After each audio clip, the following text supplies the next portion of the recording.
வாழ்க்கை என்பதிலே நிறைவேறா விருப்பம் ஆயிரம் இருக்கும். இமைக்கும் பொழுதினிலே நிலை மாறும் நிறைவேறும். ராஜாவின் மடியில் விளையாடும் அழகு செல்ல பிள்ளை, எல்லாம் சரியாகும்.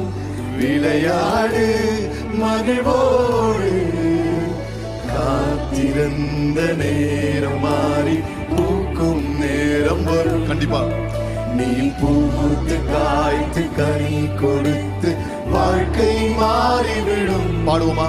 உன்னை பார்த்து நகைத்த உறவுகள் எல்லாம் மீண்டும் கூட வரும். நீ நீதியின் வாழ்க்கை வாழ்ந்தவன் என்று ஊரே பேர் சொல்லும்.